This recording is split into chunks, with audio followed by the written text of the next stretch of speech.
Yes. नमस्कार। And मैं session शुरू करने के पहले कुछ फंडामेंटल्स चीजें शेयर करना चाहता हूँ। सत्य बड़ा सरल है, और जो सरल नहीं है वो सत्य नहीं हो सकता है। ये मेरा केंद्रीय विचार है, मेरा मूल सिद्धांत है। सत्य सरल ही होता है, और जो सरल नहीं होता है वो सत्य नहीं होता है। First thing. सेकेंड थिंग, अरस्तितु मेरे दिल के काफी नजदीक एक फिलोसोफर होके गए। उन्होंने बड़ी सुंदर बात कही है। I can't teach anything to anybody, I can make them to think. मैं किसी को कुछ भी नहीं सिखा सकता, जी हाँ, लिटरली कुछ भी नहीं, बस उनको मैं सोचने के लिए मजबूर कर सकता हूँ। तो इस थीम को लेके ही मैं चलता हूँ, समझता हूँ, जीता हूँ। तीसरी चीज, हम सब इस इवोल्यूशन में है, होमोसेपियंस, मनुष्य जिसे कहा जाता है।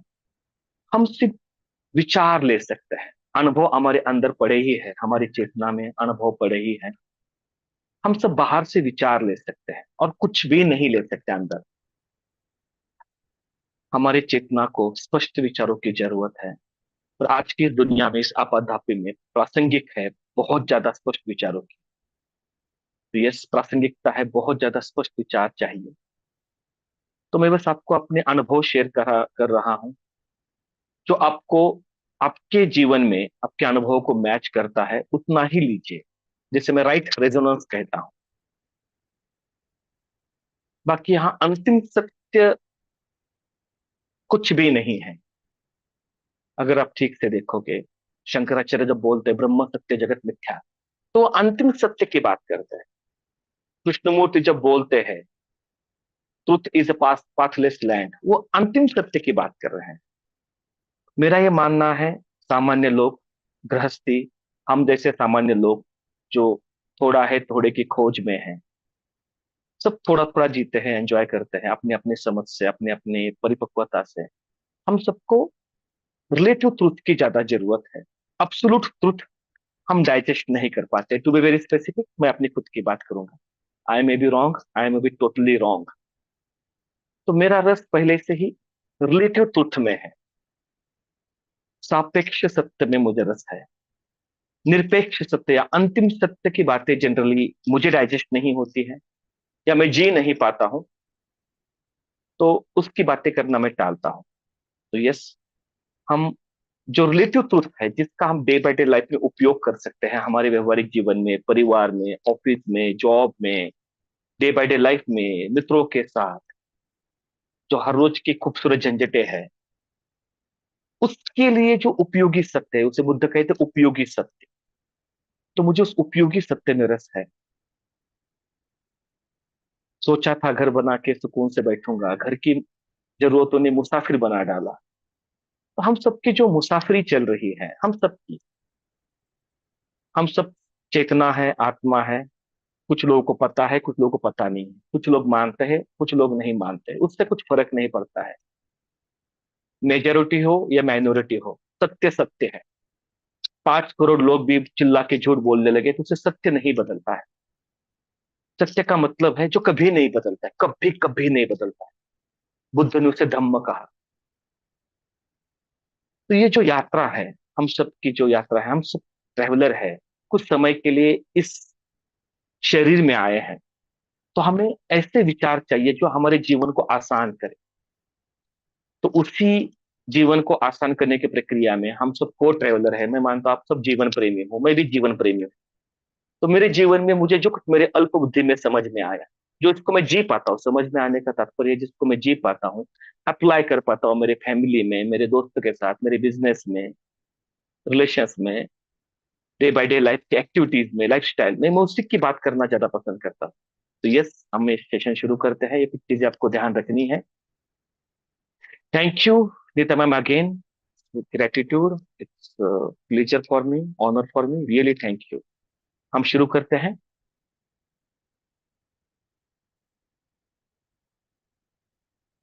यस, सबको स्क्रीन दिख रहा है Nita ma'am? Yes sir. Yes. Welcome.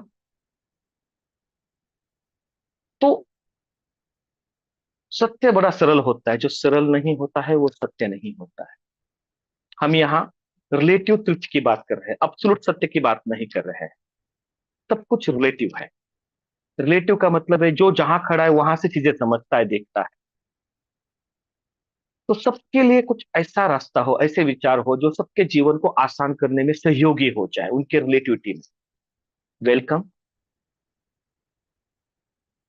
5 विचार है जिन्होंने दुनिया बदल दी। अगेन, अकॉर्डिंग टू मी, 5 ऐसे विचार है जिसने दुनिया बदल दी। जिस दुनिया में हम रहते, 2024 की मैं बात कर रहा हूं, अप्रैल 2024 की बात कर रहा हूं। ये जो दुनिया बदली, इसमें 5 विचारों का बड़ा योगदान है। और ऐसा मुझे लगता है, I may be wrong, I may be totally wrong. पहला विचार है राजा सोलोमन का। 1000 साल पहले इज़राइल के ये प्रॉफिट माने जाते हैं। राजा सोलोमन ने कहा, बस रैशनल रहो, दिमाग से चलो, रैशनल रहो, रिजनेबल रहो, दुनिया मुट्ठी में कर लोगे, बाकी किसी चीज की जरूरत नहीं है। बी लॉजिकल, बी रैशनल, दिमाग का उपयोग करो।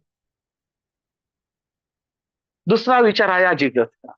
जीसस ने कहा, लव इज एवरीथिंग। दिमाग दिमाग में कुछ नहीं है, बस दिल की बात सुनो, प्यार करो।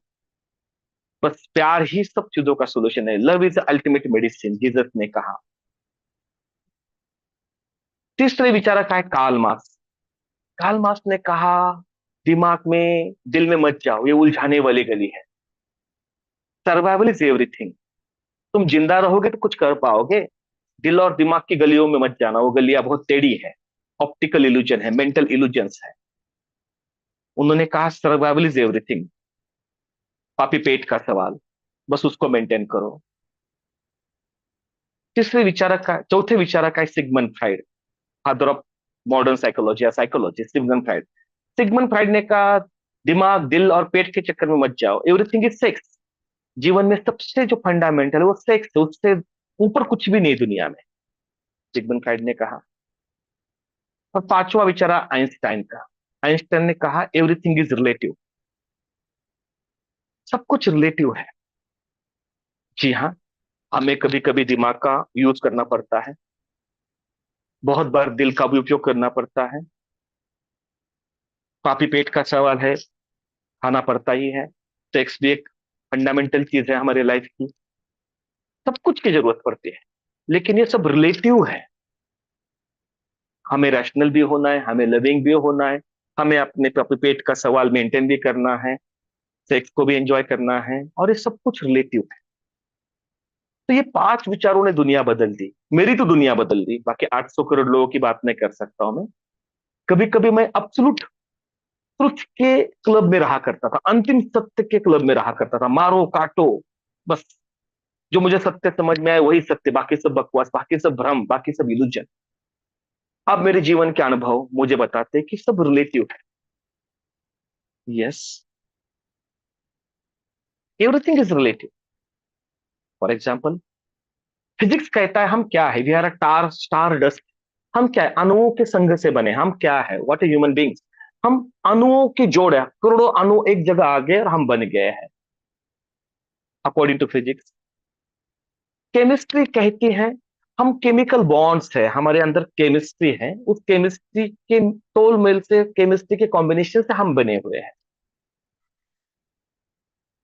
बायोलॉजी कहते हैं हम तो बैक्टीरिया से बने हैं। 99% तो हमारी बॉडी बैक्टीरिया है, तो हम बैक्टीरिया से बने हैं। जेनेटिक्स कहता है हम जेनेटिकल इंफॉर्मेशन को कैरी फॉरवर्ड करने के लिए बने, इवोल्यूशन की साइकिल को पूरा करने के लिए बने हैं। चिंपांजी और हमारे जीन्स में 98.4% सेम जीन्स है। हम में और चिंपांजी को फर्क करता है 1.6% जीन्स अलग है, अकॉर्डिंग टू जेनेटिक्स। मैथमेटिक्स कहता है हम कॉम्प्लेक्स इक्वेशंस है, क्लोज एंडेड है। एक दिन हमारा शरीर खत्म हो जाएगा तो क्लोज एंडेड है, लेकिन हम कॉम्प्लेक्स इक्वेशंस है, जिसमें इमोशंस है, थॉट्स भी हैं, और बहुत कुछ चीजें हैं। हम खुद को मार भी सकते हैं, मर भी सकते हैं, कुछ भी कर सकते हैं। देयर आर पॉसिबिलिटीज और प्रोबेबिलिटीज। हम कॉम्प्लेक्स इक्वेशन, लेकिन हम इक्वेशंस ही है, अकॉर्डिंग टू मैथमेटिक्स। सोसाइटी कहती है हमारी आइडेंटिटी है, समाज आपको आइडेंटिटी से पहचानता है, जात से, धर्म से, रूप से, रंग से, पोजीशन से। समाज आइडेंटिटी पे चलता है, वर्ल्ड का कोई भी समाज हो, उसके लिए आइडेंटिटी बहुत ज्यादा मायने रखती है। देश, हम किसी न किसी देश के सिटीजन थे, 200 के आसपास देश है। हमारी भारत में पहचान आधार कार्ड से होती है, अमेरिका में अलग कार्ड से होती है, ग्रीन कार्ड से होती होगी। हर कंट्री की अपनी पहचान है, आइडेंटिटीज है। आपको सिटीजनशिप चाहिए उस कंट्री की, उसके रूल्स आपको फॉलो करने पड़ेंगे। कंट्रीज के लिए आप सिटीजन हो, और उस कंट्री के वेलफेयर के लिए आपको कंट्रीब्यूट करना, उसके जीडीपी में कंट्रीब्यूट करना है। कंट्री के अपने मापदंड है। और रिलीजन, रिलीजन मानता है एक परम तत्व है, एक परमात्मा, परम आत्मा है जिसने आत्माओं को जन्म दिया है, तो उसके सामने झुकना पड़ेगा, तब तक कोई मुक्ति नहीं है। इस्लाम, क्रिश्चियनिटी, हिंदू, ये धर्म जो है, ये परम तत्व के आधार पे धर्म हो। ये मानते कि ईश्वरीय शक्ति ईश्वर है, और उसके शरण में जाओ तभी आपका उद्धार हो सकता है। बड़ी अद्भुत और बड़ी सुंदर दुनिया है ये। 8 तरीके की दुनिया हमने देखी, physics, chemistry, biology, genetics, mathematics, society, countries and religion. इसको हम हर रोज गुजरते हैं, इसको हम हर रोज देखते हैं। एक नवा दृष्टिकोण बेस स्पिरिचुअलिटी का, जिस पे आज हम बात करने वाले हैं। हम physics, chemistry, biology, genetics, mathematics, society या कंट्री या रिलीजन की बात नहीं करें, हम स्पिरिचुअलिटी की बात करें। ये भी एक देखने का दृष्टिकोण है, स्पिरिचुअलिटी। स्पिरिचुअल लीडर्स है, आप सब जानते ही हो। हजारों स्पिरिचुअल लीडर्स हुए, जिनमें जिनको मैंने पढ़ा है, जिनको मैंने अपने अल्प बुद्धि से थोड़ा बहुत समझा है। उनमें से कुछ ही लोग यहाँ मैंने उनके पिक्चर्स दिखाए हैं। भगवान कृष्ण, लॉर्ड बुद्धा, आद्य शंकराचार्य, महावीर, जीसस, प्रमुख स्वामी जी, रविशंकर जी है, ईसन गोयनका जी है, भक्ति वेदांत स्वामी जी है, पत्री जी है, दादाजी है, सदगुरु है, ओशो है, बाबा नागराज है, अमृतानंदमयी है, निसरत महाराज है। ये स्पिरिचुअल गुरुज है। अभी इनमें भी बहुत अलग अलग भाव है। कुछ स्पिरिचुअल गुरु बोलते बस कर्म करो, फल की चिंता मत करो, कर्म करते जाओ, कर्म करना जरूरी। कुछ स्पिरिचुअल गुरु बोलते बस ज्ञान ही मुक्त करेगा, कर्म मुक्त नहीं करेगा। कुछ स्पिरिचुअल गुरु बोलते भक्ति ही मुक्त करेगी, भक्ति के साथ कोई मार्ग नहीं है। कुछ कुछ स्पिरिचुअल गुरु बोलते योग करना पड़ेगा आपको, यम नियम आसन धारणा साधन करना पड़ेगा, गहरी साधना करनी पड़ेगी, ऊर्जा को ऊर्ध्वगामी करना पड़ेगा, तभी दुख से मुक्ति होगी। इनमें भी मत मतांतर है। मैं इसमें से रविशंकर जी को मिला हूँ, बाबा नागराज जी को मिला हूँ, माँ अमृतानंद माई को मिला हूँ। ये 3 लोगों को तो शरीर में भी मिला हूं। तो इनके भी विचारों में अलग अलग दृष्टिकोण है। शंकराचार्य कहते हैं ब्रह्म सत्य है, जगत मिथ्या है। बाबा नागराज कहते हैं ब्रह्म सत्य है, जगत नित्य है। भगवान बुद्ध बोलते जीवन दुख है। भगवान कृष्ण बोलते जीवन तो लीला है। भक्ति वेदांत जी बोलते जीवन भक्ति है, बस कलयुग है, अष्टांग मंत्र जाप करो, बस सब दुखों से मुक्ति है। गोयनका जी बोलते हैं अनित्य है सब, उसको सुख समझ लो। क्या करें, क्या सच माने, क्योंकि स्पिरिचुअलिटी में भी रिलेटिविटी है, वेरी स्ट्रेच। स्पिरिचुअलिटी का मतलब क्या है? What spirit actually is spirituality. मेरे अंदर एक ऐसा कुछ तत्व है जिसे स्पिरिट कहा जा रहा है, आत्मा कहा जा रहा है, विज्ञान उससे ऊर्जा कहता है। आदमी मरने के बाद उसका ब्रीदिंग बंद हो जाता है, हार्ट बीट बंद हो जाता है। बोले शरीर है तो उसका नाम भी नहीं लेते, बोले शरीर उठाओ, तो जिसका नाम था वो कुछ जो तत्व था, स्पिरिचुअलिटी में उसे स्पिरिट कहते हैं, आत्मा कहते हैं। हाँ, 2024 में हूं, यहाँ बहुत से लोगों के आत्मा नाम की संकल्पना को नहीं मानते हो, परफेक्टली ओके, ऊर्जा कह लीजिए। तो स्पिरिचुअलिटी का मतलब है what spirit actually is spirituality. हमारे अंदर एक चैतन्य पक्ष है, क्योंकि हम 50% भौतिक है, 50% चैतन्य है। ये क्लासिकल डाइकोटोमी है, ये द्विधा है, दो है, हमारे द्वैत है। हम भौतिक भी है और हम चैतन्य भी है। हमारे अंदर 50% ऑब्जेक्टिविटी है और 50% सब्जेक्टिविटी भी है। साइंस ऑब्जेक्टिविटी की बात करता है, साइंस का मतलब है ऑब्जेक्टिवली चीजों को देखना। हम पदार्थ भी है और हम चैतन्य भी है। तो जब चैतन्य की बात आती है तो साइंस डगमाने लगता है, वो थोड़ा सा ब्लर होने लगता है, संदेह में भर जाता है। तो स्पिरिचुअलिटी ये सब्जेक्टिविटी एक्सपीरियंस है, ये सब्जेक्टिविटी है स्पिरिचुअलिटी। 5 कोश की बात होती है आज हमारा जो सेशन है, ये स्पिरिचुअलिटी का सेशन है। सर्वसार उपनिषद, 108 उपनिषद माने गए सनातन में, उसमें से 11 उपनिषद इंपॉर्टेंट माने गए हैं। उसमें से सर्वसार उपनिषद एक उपनिषद है। 50 उपनिषद में एक सर्वसार भी आता है, 11 में सर्वसार उपनिषद नहीं आता, जिसमें 23 प्रश्न है और उसके उत्तरों पे बात चलती है। तो सर्वसार उपनिषद में पंचकोश की बात आती है। आत्मा के 5 कोश मानते हैं। आप स्क्रीन पे देख सकते हो, अन्नमय कोश, प्राणमय कोश, मनोमय कोश, विज्ञानमय कोश और आनंदमय कोश। ये 5 कोशों की संकल्पना, कंसेप्ट सर्वसार उपनिषद की बात, उपनिषद बात करता है। तो आज इन कोशों को हम समझेंगे और व्यवहारिक स्तर पे समझेंगे, मेरे डेली लाइफ में, डे बाय डे लाइफ में इनका क्या प्रभाव है, मैं किस तरह से इसका अनुभव कर पाता हूँ। क्योंकि जो चीज हमें समझ में आता है हम उसका ठीक से उपयोग कर पाते हैं। मैं यथार्थवादी हूं, मुझे उपयोगी सत्य में रस है। ऐसा सत्य जो काम में आए। ऐसी संकल्पना जिसका कोई काम नहीं कर सकता तो उसका मेरे लिए कोई मतलब, मेरे लिए उपयोग मतलब है ऐसा नॉलेज बॉडी हो जिसको मैं डे बाय डे लाइफ में अप्लाई कर पाऊं। तो 5 कोशों के बारे में हम समझते हैं। सबसे पहला कोश है अन्नमय कोश, फूड बॉडी। हम सबके पास एक सुंदर शरीर है जिसमें 5 कर्मेंद्रिय है, 5 ज्ञानेंद्रिय है और इसका हम सबको स्पष्ट अनुभव है। हम जब बोलते मैं, तो हमें फूड बॉडी का ही अनुभव है। अन्नमय कोश, इसमें इस शरीर में, स्त्री या पुरुष शरीर में 78 ऑर्गन से ये बना है। जी हाँ, हमारा शरीर 78 ऑर्गन से बना है। ये 78 ऑर्गन जब तालमेल में होते हैं तो हम हेल्थ को फील करते हैं, जिसे भारतीय परंपरा स्वास्थ्य कहती है। वेलबींग को हम फील करते हैं। इसमें ये शरीर 3 गुणों से बना है। हम सबने शब्द सुने हैं, तमस, रजस, सत्व। तमस क्या है? शरीर में ये जड़त्व है। जब हमारे अंदर हमारा शरीर जड़ हो जाता है, जड़ता से भर जाता है, आलस से भर जाता है, उसे तमस कहते हैं। रजस क्या है? जब शरीर में बेचैनी आ जाती है, रेस्टलेस हो जाता है, शरीर की बात कर रहा हूं मैं, अभी हम मन तक नहीं पहुंचे हैं। तो शरीर में जब चंचलता होती है वो राजसिकता है। और एक ऐसी भी स्थिति जब शरीर संतुलित होता है, एकदम शरीर संतुलित और रिलैक्स होता है, हमारा एकमात्र जगह है जहां हम रह सकते हैं, वो शरीर है। हमारे आत्मा की जगह जिसे हम कहते हैं, उसकी रहने की जगह, एकमात्र जगह वो शरीर है। तो हमारे शरीर को हमें सात्विक रखना है। सत्व का मतलब यहाँ बैलेंस, शरीर बैलेंस रहे।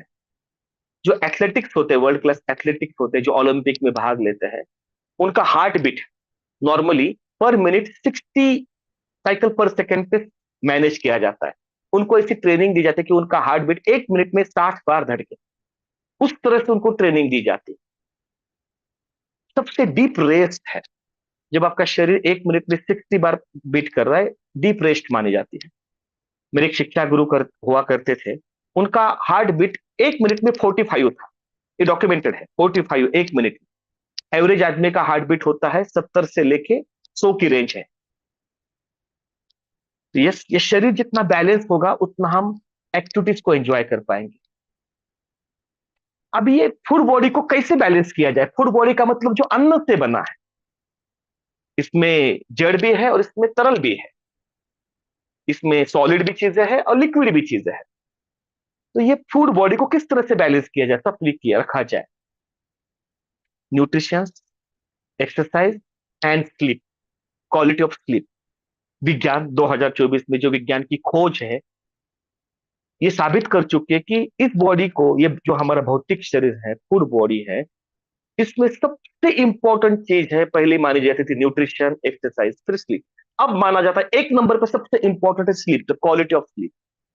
मिनिमम 7 से 8 घंटा गहरी नींद इस शरीर को चाहिए। अगर इस शरीर को आपको 100 साल तक लेके जाना है, ये शरीर एवरेजली 100 साल तक जीने के लिए बना है, एवरेज बात कर रहा हूं मैं। और न्यूट्रिशन और एक्सरसाइज से भी ज्यादा इंपॉर्टेंट है sleep, the quality of sleep. और I am responsible for what I talk, I am not responsible to understand. Nutrition का भी अपना इंपॉर्टेंस है, एक्सरसाइज का भी अपना इंपॉर्टेंस है।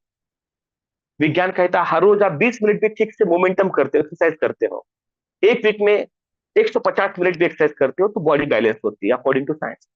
लेकिन नींद में कोई कॉम्प्रोमाइज नहीं हो सकता है। मैंने बहुत बार सुना है ईशा फाउंडेशन के सदगुरु जब बात करते हैं 4 घंटे सोने की, कि 4 घंटा सोना काफी हो, 4 घंटे ही सोते हैं। ऐसे मैंने सुना है, पढ़ा है। मोदी जी के बारे में कहा जाता है वो 4 घंटे ही सोते, 20 घंटा काम करते हैं। अकॉर्डिंग टू जेनेटिकल साइंस 5% ऐसे लोग हैं, जी हाँ, सिर्फ 5%, 800 करोड़ में से 40 करोड़ ऐसे लोग होंगे, 5% ऐसे, 32 करोड़ ऐसे लोग होंगे जो जेनेटिकली मॉडिफाइड है कि वो 4 घंटा नींद लेके भी 20 घंटा काम कर सकते हैं। बाकी 95% लोगों को अच्छी नींद चाहिए। तो यस, अन्नमय कोश को, क्योंकि एकमात्र जगह है जहां हम रह सकते हैं, ये शरीर ही हमारे पास है। शरीर गायब हो जाए तो कोई मतलब ही नहीं रहता। तो शरीर एक बहुत इंपॉर्टेंट चीज है। फूड बॉडी को बैलेंस करना बहुत ज्यादा जरूरी है, और इसको बैलेंस रखने के लिए न्यूट्रिशन, एक्सरसाइज और स्लीप ये बहुत ज्यादा जरूरी। और भी कुछ फैक्टर्स हैं, लेकिन यहाँ समय की सीमा की वजह से हम इस पर बात नहीं कर सकते हैं। तो ये पहला कोश है। दूसरा कोश है प्राणमय कोश, ऑक्सीजन बॉडी। इसके बारे में बहुत सी अलग अलग भ्रांतियां हैं। मैं पिछले 25-30 सालों में स्पिरिचुअल सुपरमार्केट में घुमा हूं, न जाने कितने गुरुओं को मिला हूं, न जाने कितने साधना टेक्निक्स मेथड्स देखी है। प्राणमय कोश के बारे में बहुत सी कॉन्फ्लिक्टिंग धारणाएं मैंने देखी है, पढ़ी। ये ऑक्सीजन बॉडी है फंडामेंटली। कोरोना में 2019 और 20 में जो अनुभव हमें हुआ था, वो ऑक्सीजन बॉडी डिसफंक्शनल होने का अनुभव था। मुझे 2 बार कोरोना हुआ है। पहली बार लाइफ में मैंने ऐसी वीकनेस देखी। वो वीकनेस जो थी ना, कि प्राणमय कोश डिसफंक्शनल हो गया था। मेरा भौतिक शरीर 70 ऑर्गन तो ठीक ही थे, लेकिन अंदर ऐसा कुछ था, इतना भयंकर वीकनेस, वो प्राणमय कोश डिसफंक्शनल हो गया था, उसका अनुभव था। हम हर रोज 10,000 लीटर ऑक्सीजन अंदर लेते हैं। हाँ जी हाँ, हर रोज 10,000 लीटर हम अपने बॉडी में ऑक्सीजन लेते हैं। मैं ऐसा हाथ भी हिला पा रहा हूँ, मोमेंटम कर पाता हूं, तो बिकॉज ऑफ ऑक्सीजन। अभी नए रिसर्च जो बोलते हैं कि कोई भी डिसीज होता है उसके पीछे बहुत गहराई में हमारे सेल्स को ठीक से ऑक्सीजन नहीं मिला होता है। कैंसर में देखा गया है कि अगर सेल्स को ठीक से ऑक्सीजन मिल जाए तो कैंसर ठीक हो सकता है। ऐसे बहुत से ऐसे मत है, मत मतांतर है कैंसर को लेके। तो हमारे शरीर में 37 ट्रिलियन सेल्स है, उसको ऑक्सीजन चाहिए होता है। हमें अगर फूड नहीं मिला तो हमारा ये शरीर नॉर्मली 60 दिन तक चलता है, अकॉर्डिंग टू गूगल। अगर हमें ऑक्सीजन नहीं मिला, अपर लिमिट है 6 मिनट। वर्ल्ड रिकॉर्ड है, कोई बंदा 6 मिनट तक अपने सांस को रोक सकता है पानी के अंदर। एवरेज आदमी 3 मिनट में अगर ऑक्सीजन नहीं मिला तो ब्रेन डैमेज हो जाता है। तो ये ऑक्सीजन बॉडी है। तो ऑब्वियस एक्चुअली क्या है, इलेक्ट्रिसिटी है। जब वो बल्ब में आती है तो प्रकाश बन जाती है, वो फ्रिज में चली जाती है तो ठंडक पैदा करती है, वो हीटर में जाती है तो गर्मी पैदा करती है, वो रेडियो में जाती है तो गान संगीत पैदा करती है। एक ही इलेक्ट्रिसिटी है जो प्रकाश पैदा कर रही है, जो ठंडक पैदा कर रही है, जो हीट पैदा कर रही है, जो सॉन्ग पैदा साउंड साउंड पैदा कर रही है। वैसे ही एक ही प्राण है। लेकिन जब शरीर में आता है तो शरीर के अंगों में हमारे ऋषि मुनियों ने देखा कि प्राण के अलग अलग स्वरूप में वो काम करने लगता है। तो पंच प्राणों की बात होती है पंच प्राणमय कोश में।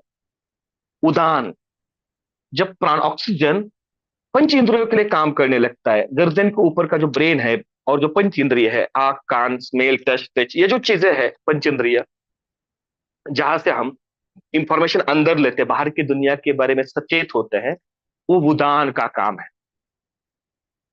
जब हमारा ब्रेन, हमारे आंखें, कान, नाक, जीवा ठीक से काम करता है तो ये वायु ठीक से ऑपरेट हो रहा होता है, इसे उदान वायु कहते हैं। प्राण वायु जो है, ये हमारे लंग्स और हृदय पे काम करता है। ये प्राण है, प्राण वायु। ये हमारे लंग्स, डायफ्राम और हृदय पे काम करता है। ये हमें प्राण देता है। जो हम सांस यानी कि लेते हैं वो प्राण वायु है। हम प्राण लेते हैं अंदर, और प्राण वायु जो ऊपर जाता है उसे उदान कहते हैं। फिर आता है तीसरा वायु, समान। ये हमारे मणिपुर चक्र और डाइजेस्टिव सिस्टम पे काम करता है। ये समान वायु है। ये वायु जब ठीक से काम करता है तो हमारा डाइजेस्टिव सिस्टम ठीक से काम करता है। आयुर्वेद कहता है कि मैक्सिमम डिसीज का रूट कॉज जो है इनडाइजेशन है, बद्धकोष्ठता है। शरीर ठीक से काम नहीं कर रहा है, स्पेसिफिकली डाइजेशन ठीक से नहीं हो रहा है। तो समान वायु का काम है डाइजेशन करना, ठीक से हमारे डाइजेस्टिव सिस्टम को स्ट्रांग रखना। अपान वायु हमारे शरीर में जो मलमूत्र होता है, तैयार होता है, उसको बाहर फेंकने का काम करता है, शरीर से टॉक्सिन्स को बाहर फेंकने का काम करता है अपान वायु। तो आखिरी वायु है व्यान वायु, जो पूरे शरीर में ब्लड सर्कुलेशन होता है, वो व्यान वायु से होता है। तो ये 5 वायु से हमारा प्राणमय कोश बना है। और इसमें सबसे इंपॉर्टेंट जो है, आप देखोगे, 2 वायु ऊपर है, उदान और प्राण, 2 वायु नीचे है, अपान और व्यान, बीच में समान है। समान वायु जितना शक्तिशाली होगा, ऊपर के उदान और प्राण और नीचे के अपान और व्यान बैलेंस बैलेंस होने लगते हैं। समान वायु को बैलेंस करना बहुत ज्यादा जरूरी है। समान वायु जितना शक्तिशाली होता है, अपने आप बाकी 4 वायु बैलेंस होने लगते हैं। इसलिए इसमें नाम में ही समान है, अकारण नहीं। अभी हमने देखा फूड बॉडी को कैसे बैलेंस करना है। अभी ऑक्सीजन बॉडी को कैसे बैलेंस करना है, मैंने इस पर सालों साल काम किया, एक्सपेरिमेंट किए, प्रयोग किए अपने अंदर। ऑक्सीजन बॉडी को बैलेंस करने के लिए प्राणायाम बहुत काम करता है। जी हाँ, रमन महर्षि कहते हैं कि मन को नियंत्रित करने का एक ही मार्ग है प्राणायाम, अकॉर्डिंग टू रमन महर्षि। कुछ गहरी बात होगी। तो ये पूरा जो प्राणायाम है, जो है प्राणायाम, वो इस प्राणमय कोश को ऑप्टिमाइज करने का, क्लीन करने का, एक्टिव करने का सिस्टम है। इसे कैसे बैलेंस किया जाए, क्योंकि बहुत अलग अलग तरह के प्राणायाम है। एक ब्रीदिंग पैटर्न आता है, उसे कहते हैं HRV, heart rate variability breathing pattern. इस पे मेडिकल साइंस में बहुत अच्छा रिसर्च हुआ है पिछले 25 सालों में। एक ये गोल्डन बायोमार्कर माना जाता है हेल्थ के लिए। अगर आपका HRV हाई है तो आप ऑप्टिमम हेल्दी हो, according to science, scientific studies. पिछले 25-30 सालों में जो रिसर्च हुआ है मेन स्ट्रीम साइंस में, मेडिकल साइंस में। तो ब्रीदिंग का पैटर्न है, अगर आप इस तरह से ब्रीदिंग करते हो तो प्राणमय कोश बैलेंस होने लगता है, समान वायु ऑप्टिमाइज होने लगता है, जिसकी वजह से बॉडी के सारे 78 ऑर्गन्स अपने आप सिंक्रोनाइज होने लगता है। It's beautiful thing. तो ये ब्रीदिंग पैटर्न है। क्या करना है इसमें, 1 से 6 तक काउंट करते वक्त सांस को अंदर लेना है, 1 2 रोकना है, 1 2 3 4 5 6 सांस छोड़ना है, 1 2 रोकना है, 6 2 6 2। ड्यूरेशन है 10 मिनट, सिर्फ 10 मिनट करो, प्राणमय कोश अपने आप बैलेंस होने लगता है। मेरे पास तो इंस्ट्रूमेंट है जिसे अमेरिकन कार्डियोलॉजिकल एसोसिएशन ने सर्टिफाइड किया है कि HRV किस किस से बैलेंस होता है। मैंने सारे प्रयोग कर लिए, टेक्निक्स, मेथड, प्रोसीजर, सारे प्राणायाम कर लिए, सब तरह के टेक्निक्स, मेथड यूज करके देखा इंस्ट्रूमेंट पे क्या काम कर रहा है। ये ब्रीदिंग पैटर्न सबसे ज्यादा प्रभावशाली है। मैंने सब तरह के प्राणायाम, कम से कम 30-40 तरह के टेक्निक्स, मेथड, प्राणायाम, मंत्र सब प्रयोग करके देख लिए।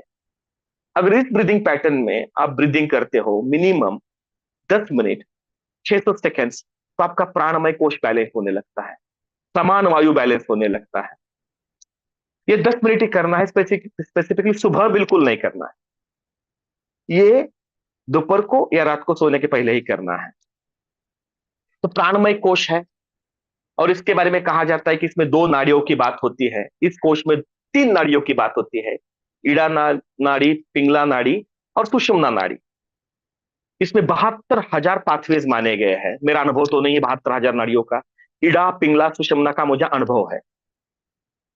इड़ा पिंगला इस ब्रीदिंग पैटर्न से बैलेंस होते हैं।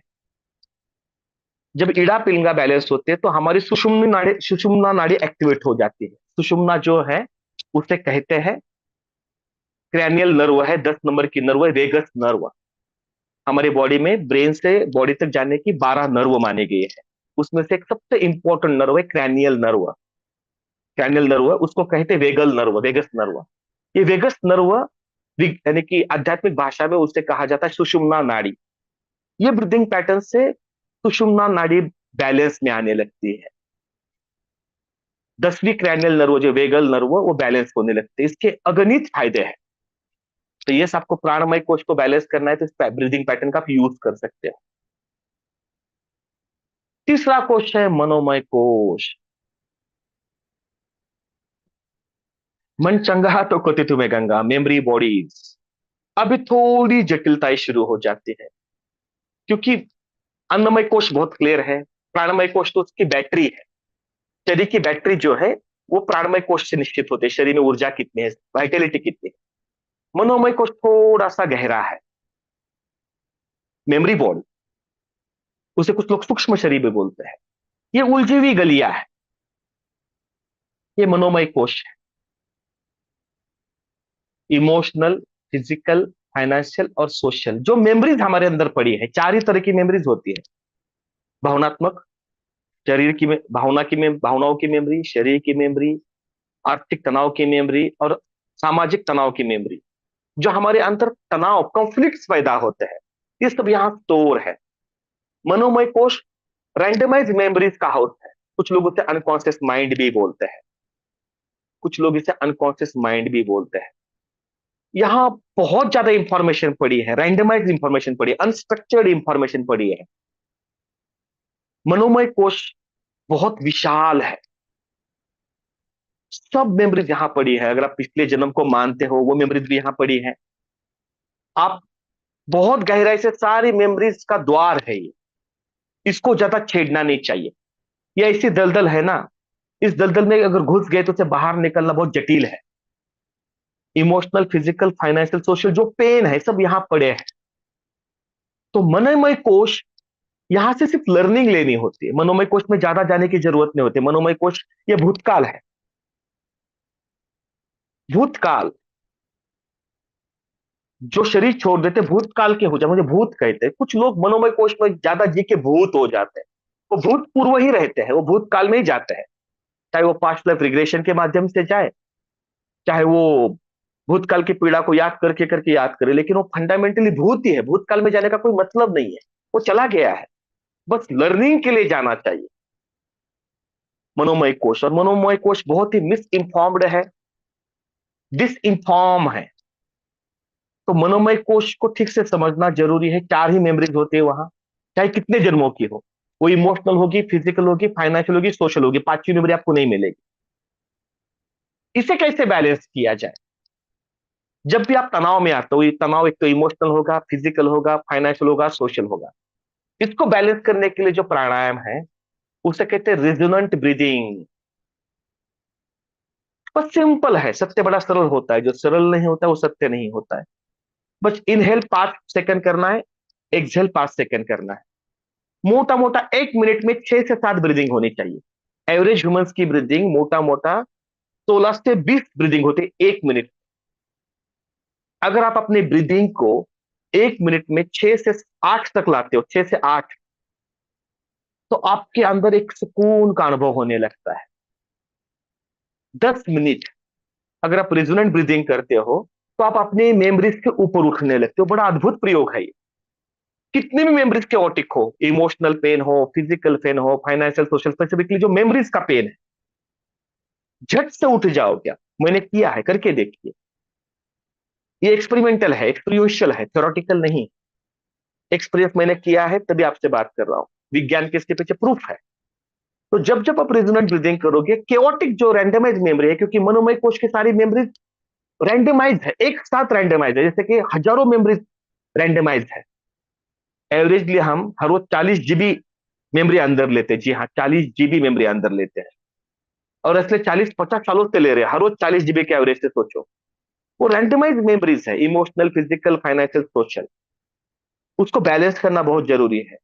जब भी आपको कुछ ऐसे पेन हो, मेमोरी आपको परेशान करने लगे, इस ब्रीजिंग का उपयोग करना 10 मिनट के लिए। आपको एकदम से रिलीफ मिलने लगेगा। क्विक रिलीफ है ये, क्विक मेडिसिन है। परमानेंट सोल्यूशन नहीं है, लेकिन रिलीफ वर्क है। मनोमय कोश हम सबने देखा। अब ये जो 3 कोश है हमने देखा, food body, oxygen body, memory body. अन्नमय कोश, प्राणमय कोश, मनोमय कोश, ये तो एनिमल्स में भी होता है। एनिमल्स में भी फूड बॉडी होती है, ऑक्सीजन बॉडी होती है, और मेमोरी बॉडी भी होती है। कुत्ता पहचानता है, बिल्ली पहचानती है हम। तो मेमोरी बॉडी होती है उनमें, थोड़ी कम होती है लेकिन होती है। और अन्नमय कोश, प्राणमय कोश और मनोमय कोश तो अपने आप होता है, वो स्वयं सिद्ध है, वो मिला है हमें। उसके लिए कुछ आपको अलग से करने की जरूरत नहीं। रियल चैलेंज शुरू होता है, जो रियल ह्यूमन बनने की प्रक्रिया है, वो विज्ञानमय कोश है, इंफॉर्मेशन बॉडी है। ये मनुष्य बनने का जो मीनिंग है, अर्थ है, विज्ञानमय से आता है, इंफॉर्मेशन बॉडी से। जिसे बोल रहे हैं ना राजा सोलोमन, बी रैशनल। विचार करने की क्षमता विकसित हो जाती है, विज्ञानमय कोश। पश्चिम का जो पूरा विकास है उसमें चार पांच लोगों का बड़ा कॉन्क्रीट कॉन्ट्रीब्यूशन है। आप सबने पढ़ा ही होगा, सोक्रेटिस, प्लेटो, अरस्तु, नित्से, कांट। ये चार पांच ऐसे लोग हैं जिनके वजह से पश्चिम की पूरी सभ्यता खड़ी है। वो विज्ञानमय कोश के लोग थे। अगर आप पढ़ोगे फिलोसोफर्स को, स्पेसिफिकली सुकरात को, सोक्रेटिस को, प्लेटो को, या अरस्तु को, कांट को, नित्से को, ये बुद्धिशाली लोग हैं। ये बुद्धि का कोश है, इंफॉर्मेशन बॉडी, विज्ञानमय कोश कहते हैं, विशिष्ट ज्ञान का कोश है। यहाँ विचार पहली बार स्ट्रक्चर्ड हो जाते हैं, जिसे क्लैरिटी कहते हैं, विचारों में स्पष्टता आने लगती है। मैंने शुरुआती कहा था कि हम सिर्फ इंफॉर्म विचार ले सकते हैं किसी भी ऑथर का, क्योंकि लर्निंग के तीन ही तरीके, हम देख सकते हैं, हम सुन सकते हैं, हम पढ़ सकते हैं। तीन ही तरीके से लर्निंग होती है। As far as my limited knowledge, as far as my limited perception, I may be wrong, I may be totally wrong. जो मेरे अनुभव है मैं बात कर रहा हूं, मेरे चेतना का जो विस्तार है और मेरे चेतना की जो मर्यादा है जिसमें मैंने समझा है, ये तीन ही तरीके लर्निंग करने की। विज्ञान में कोश, एक कोश बहुत ज्यादा इंबैलेंस है, क्योंकि पहली बार मानवीय सभ्यता में इतनी ज्यादा इंफॉर्मेशन अवेलेबल है, ऑडियो वीडियो फॉर्मेट में, इंटरनेट के माध्यम से, सोशल मीडिया के माध्यम से, यूट्यूब के माध्यम से। मानवीय सभ्यता में कभी भी पिछले 25 सालों के पहले कभी भी इतनी ज्यादा इंफॉर्मेशन अवेलेबल नहीं थी जितनी आज हमारे हाथ में है, मोबाइल के रूप में। तो इंफॉर्मेशन कोश या इंफॉर्मेशन बॉडी सबसे ज्यादा टॉक्सिक हो गई है। अनावश्यक इंफॉर्मेशन, अनावश्यक सूचनाओं से हम भर गए हैं, ऐसी सूचना जिसका यथार्थ में कोई मतलब नहीं है। बुद्ध ने तो ऐसे 11 क्वेश्चन थे जिसको पूछने के लिए मना कर दिया था, ईश्वर है या नहीं। वो बोलते थे वो अनुभव की बात है, जानने की बात है, मानने की बात नहीं, तुम्हारे मानने ना मानने से कुछ नहीं होगा, तुम फिर भी एनिमल की तरह जी सकते हो, अन्नमय, प्राणमय, मनोमय में जी सकते हो। वो अनुभव की चीज है, जाओ मैं मार्ग दिखाता हूं, जाके ढूंढो। तो विज्ञान में कोश में जो जरूरी वही जाना चाहिए, मुझे क्या चाहिए, उसके लिए मैं क्या कर सकता हूँ। विज्ञान में कोश का इतना ही उपयोग होना चाहिए। ये क्रिएशन का भी कोश है, ये क्रिएट करता है, ये क्रिएशन का भी कोश है, हम देखेंगे। बहुत कम लोग विज्ञान में कोश तक पहुंच पाते हैं। सामान्य लोग, एवरेज लोग, जो सामान्य लोग हैं, वो मैक्सिमम लोग अन्नमय कोश, प्राणमय कोश, मनोमय कोश इसी में रहते हैं। बहुत कम लोग हैं मानवीय सभ्यता में जो विज्ञान में कोश तक पहुंच पाते हैं। प्रकृति की रचना इसे, इसे किस तरह से बैलेंस किया जाए, क्योंकि ये इंफॉर्मेशन का कोश है। अब इसको प्राणायाम से बैलेंस करना बड़ा जटिल है, इसके लिए स्पेशल ध्यान है आनापान मेडिटेशन। बुद्ध ने जिसको बहुत प्रमोट किया, आनापाना। आनापाना विज्ञान में कोश को स्टेबल करता है।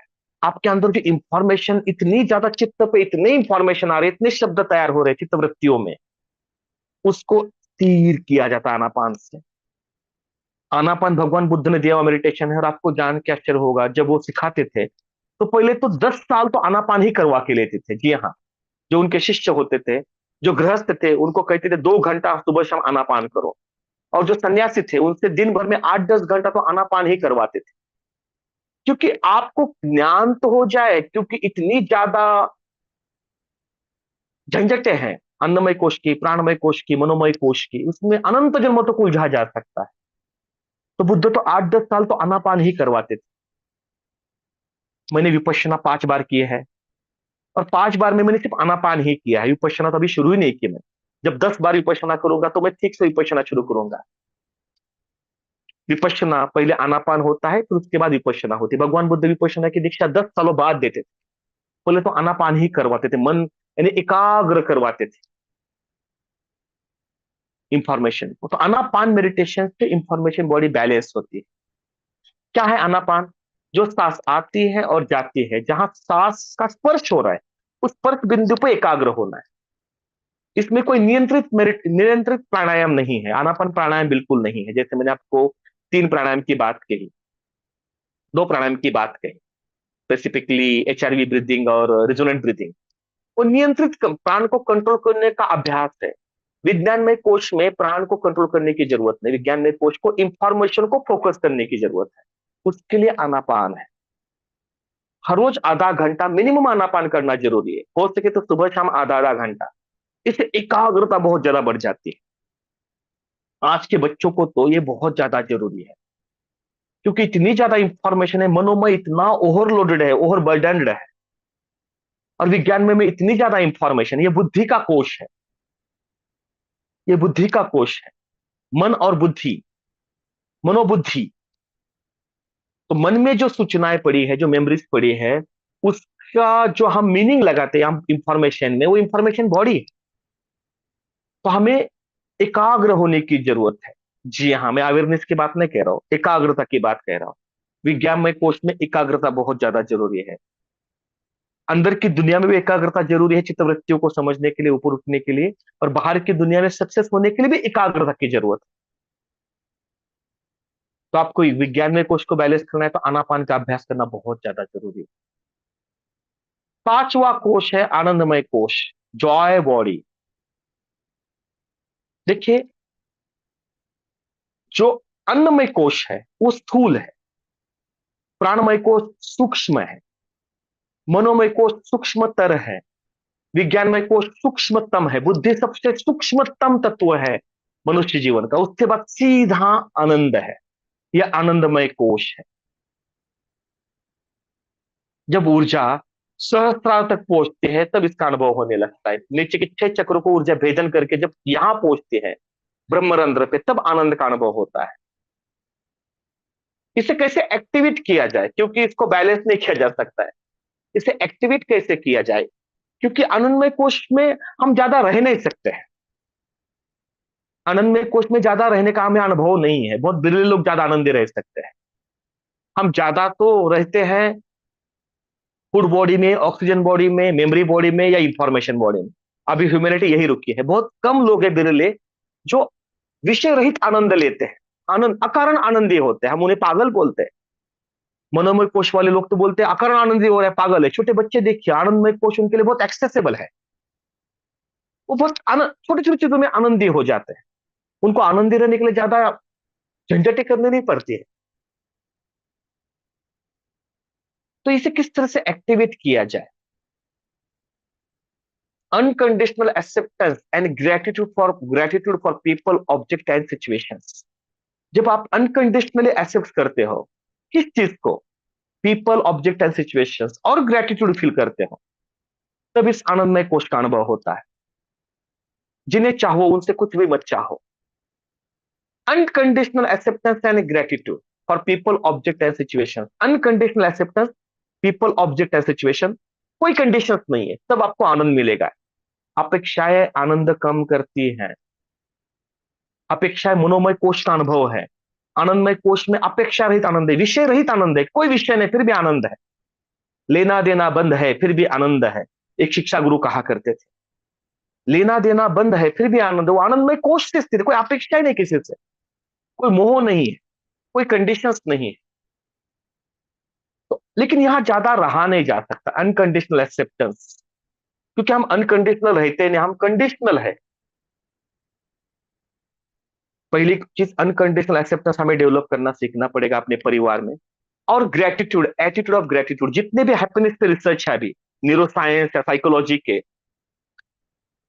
वो सारे मानते हैं कि सब में जो लोग हैप्पी लोग हैं उनमें ग्रेटिट्यूड कंपलसरी है।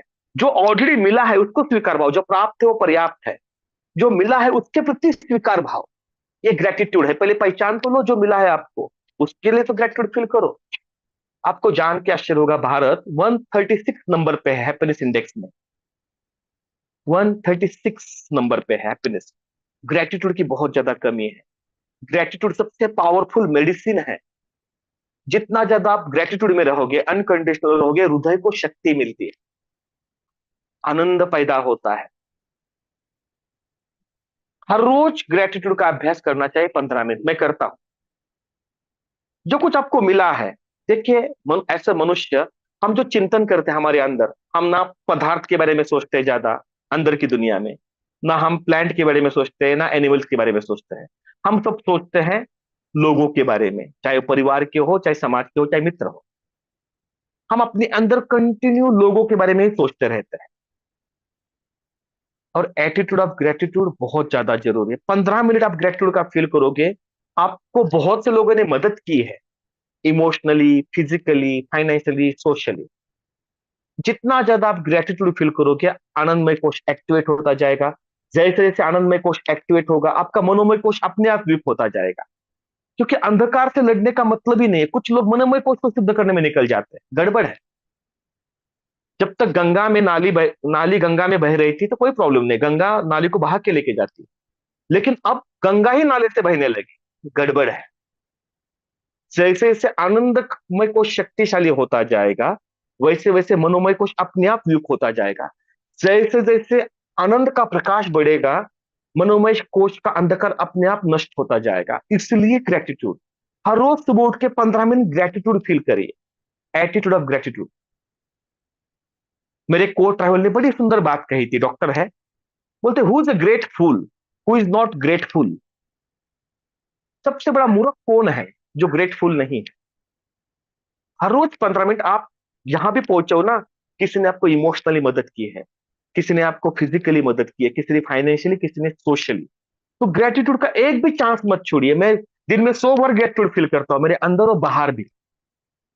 बहाने ढूंढिए ग्रेटिट्यूड के लिए, एटीट्यूड ऑफ ग्रेटिट्यूड, सारे पापों से मुक्त हो जाओगे। ये बहुत पावरफुल टूल है जन सामान्य लोगों के लिए।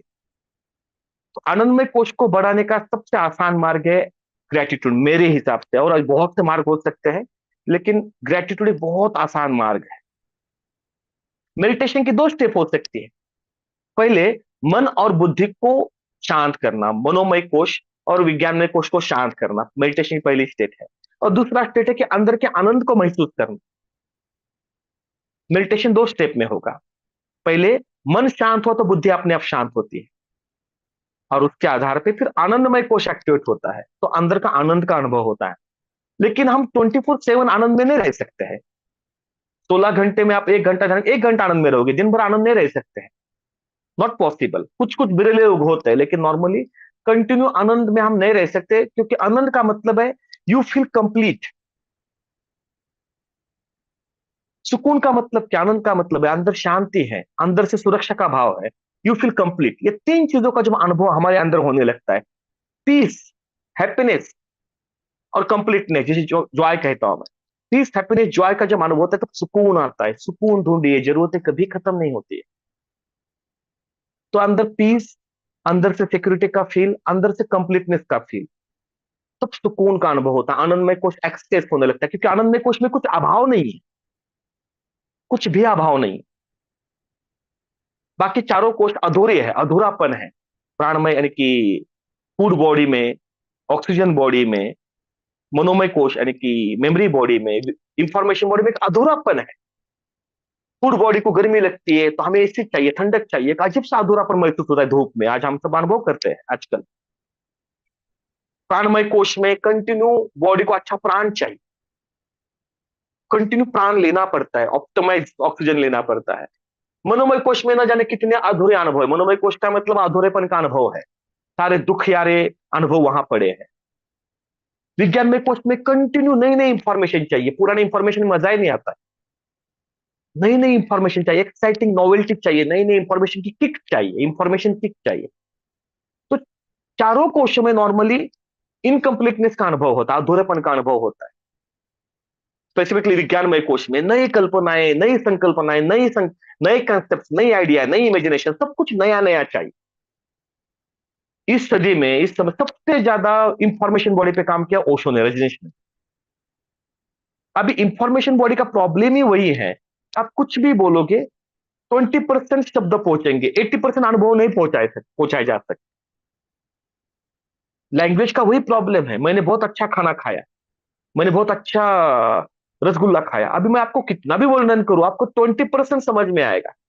रसगुल्ला जैसे कोई चीज होती है, उसका फोटो दिखाऊंगा, लेकिन उसका एक्सपीरियंस नहीं कर पाओगे। लैंग्वेज में सिर्फ 20% अनुभव शेयर किए जा सकते, 80% अनुभव तो खुद ही लेने पड़ते हैं। वो इंफॉर्मेशन बॉडी का लिमिटेशन है। तो आनंदमय कोश, जब आप पीस में हो, सिक्योर फील करते हो अंदर, अंदर से यानी कंप्लीटनेस फील करते हो, तब आनंदमय कोश आपके अंदर प्रकट होने लगता है। छोटे बच्चे सबको अच्छे क्यों लगते हैं? क्योंकि उनका आनंदमय कोश बहुत इजीली एक्सेसिबल है। अभी उनके अंदर मनोमय कोश इतना शक्तिशाली नहीं है। फूड बॉडी ठीक से काम कर रही है, ऑक्सीजन बॉडी ठीक से काम कर रही है, इंफॉर्मेशन बॉडी नहीं है, और उनके अंदर यानी कि मेमोरी बॉडी भी नहीं, मेमोरी बॉडी और इंफॉर्मेशन बॉडी ज्यादा नहीं है उनके अंदर। तो उनके लिए प्राण बॉडी है, फूड बॉडी है, यानी फूड बॉडी है, ऑक्सीजन बॉडी है, और सीधा जॉय बॉडी है। इसलिए बच्चों को देख के हम इतने रिफ्रेश हो जाते हैं। स्ट्रेस कटर है, उनको देख के प्रसन्न आनंद लगने लगता है, वो हमारे अंदर के आनंद को रेजोनेंस करते हैं, राइट रेजोनेंस होने लगता है। इसलिए बच्चों को, पोतों पोतियों को, बच्चों को देख के हमें इतना अच्छा क्यों लगता है, उन्हें हमें पास लेने का मन क्यों होता है, उन्हें गले लगाने का मन क्यों होता है? क्योंकि वो अकर्ण आनंदी है। और हम ठहरे कंडीशनल आनंदी लोग, ऐसा ऐसा होगा तभी आनंदी रहेंगे। तो ये सब अनुभव हमें है। इसेंस ऑफ पंचकोश, इसका इसेंस क्या है? फूड बॉडी जो है एक्टिविटी के लिए होती है, ये मूलाधार चक्र से कंट्रोल होती है। एक्टिविटी, इसके इसके आधार पे एक्टिविटीज होती है, हमें एक्टिविटी करनी है तो फूड बॉडी शक्तिशाली चाहिए। ऑक्सीजन बॉडी वाइटलिटी बॉडी है, जितना बॉडी में ऑक्सीजन होगा उतना हम ज्यादा वाइटलिटी महसूस करते हैं। हमारे लंग्स में 6000 छिद्र है, उसमें से 2000 ही एक्टिव है। हम अपनी मैक्सिमम लंग्स का उपयोग ही नहीं करते हैं। वाइटलिटी, ऑक्सीजन बॉडी से वाइटलिटी मेंटेन होती है। मेमोरी बॉडी सिर्फ लर्निंग के लिए है या फैक्ट्स के लिए है। मेरे मोबाइल में मेरा जो अकाउंट है, मेरे बैंक अकाउंट है, उसका पासवर्ड याद रखने के लिए मेमोरी बॉडी जरूरी है। लर्निंग के लिए मेमोरी बॉडी जरूरी है कि मैंने रात को कुछ तुअर की दाल खाई थी, मुझे परेशानी हुई थी, वहां तक ठीक है। Emotional learning, physical learning, financial learning, social learning, उतना ही मेमोरी बॉडी का मतलब है। इंफॉर्मेशन बॉडी क्रिएशन बॉडी है, मीनिंगफुल इंफॉर्मेशन। तो इंफॉर्मेशन बॉडी, मेमोरी बॉडी जो है, इंफॉर्मेशन बॉडी इमेजिनेशन बॉडी भी कहा जाता है उससे। एक कल्पनाओं का शरीर है, ये कल्पना करते हो तो ये कल्पनाओं पे आप ज्यादा फोकस करते हो, कल्पनाएं मैनिफेस्ट होने लगती है। एलन मस्क ने सोचा कि मंगल ग्रह पे जाना है, कल्पना ही अद्भुत है। उसने सोचा कि ह्यूमन ब्रेन में चिप बिठाई जाएगी, बैठ गई। 2023 में चिप बैठ गई। अभी एक ऐसा व्यक्ति है जो अपने ब्रेन से ही कंप्यूटर पे वीडियो गेम खेल रहा है। उस चिप को कहते टेलीपैथी, न्यूरोलिंक ने बनाई। इंफॉर्मेशन बॉडी क्रिएशन बॉडी है। एलन मस्क ने ऐसा क्रिएशन किया जो मानव सभ्यता में कभी नहीं था, उसने कल्पना की और उसने कर दिया। इंफॉर्मेशन बॉडी क्रिएट कर सकती है, definitely information body creation body है। तो हमारे अंदर जितनी सार्थक इंफॉर्मेशन होगी, मेरी भाषा में आत्मा के प्रकाश में जो इंफॉर्मेशन है वही काम की है। तो अनावश्यक इंफॉर्मेशन लोगे तो गड़बड़ हो जाएगी। मेरे लाइफ में मैंने 25 साल अनावश्यक इंफॉर्मेशन ली है। अभी जितनी काम की इंफॉर्मेशन उतना ही करता हूं, देता हूं मैं। आपको भी जितनी जरूरी उतनी इंफॉर्मेशन लेनी चाहिए। और जॉय बॉडी वो मीनिंगफुल लाइफ है। हमारे सारे जॉय मीनिंग से आते हैं, meaning of life to give meaning to life. Depression का मतलब क्या है? मीनिंग ही खत्म हो गया तो बॉडी में जॉय पैदा नहीं होगा, सेरोटोनिन नहीं पैदा होगा, न्यूरोट्रांसमीटर है जो हमारे अंदर आनंद का अनुभव करवाता है। जॉय बॉडी, जितने आपकी मीनिंग क्लियर होते हैं आपको लाइफ में मजा आता है। चाहे वो कर्म के मीनिंग हो, चाहे आपके संबंधों के मीनिंग हो, चाहे वस्तुओं के मीनिंग हो, चाहे दुनिया की मीनिंग हो, जितने आपकी मीनिंग स्पष्ट होंगे उतना आपका लाइफ में जॉय बढ़ता है। ये पंचकोश का इसेंस है। फूड बॉडी को मेंटेन करना है, मैंने फॉर्मूला बताया आपको। ऑक्सीजन बॉडी वाइटलाइज मेंटेन करनी है, फॉर्मूला बताया मैंने। मेमोरी बॉडी से लर्निंग लेनी है और मेमोरी बॉडी से मुक्त होना है, रिलीफ वर्क के लिए फॉर्मूला बताया। इंफॉर्मेशन बॉडी एकाग्र होना सीखना पड़ेगा, आनापान की हमने बात की। और जॉय बॉडी वो ग्रेटिट्यूड से आती है। ग्रेटिट्यूड कब करोगे? जब आपको लाइफ मीनिंगफुल लगेगी। भूतकाल में जो मीनिंगफुल आपके साथ हुआ है उसको जब याद करते हो तो अपने आप ग्रेटिट्यूड पैदा होता है। तो ये पंचकोश है, हम इसे हर रोज अनुभव करते हैं। जी हाँ, हर रोज करते हैं लिटरली। बस इस तरह से स्ट्रक्चर्ड इंफॉर्मेशन हमारे पास नहीं है। और याद रखिए, फूड बॉडी, ऑक्सीजन बॉडी और मेमोरी बॉडी तो एनिमल्स में भी है। हमें इंफॉर्मेशन बॉडी और जॉय बॉडी को एक्टिवेट करना है, इसलिए हम मनुष्य हैं। ये तो एनिमल्स में और हम में कुछ भी फर्क नहीं है। आहार निद्रा भय मैथुन, ये तो एनिमल्स में भी है, हम में भी हो सकता है। लाइफ मीनिंगफुल हो, पर्पसफुल हो, आनंद के आधार पे हो, तब जीवन का कुछ मतलब है। ऐसा कार्य करिए, सही संबंध और सही कार्य, ऐसा संबंध जहां आनंद आता है, ऐसा काम जिसमें आनंद आता है, मीनिंगफुल और पर्पसफुल जिए। मतलब जॉय बॉडी और इंफॉर्मेशन बॉडी के तालमेल में जिए। यस, हम 90 मिनट से बात कर रहे हैं। I complete from my side. Thank you, thank you Nita.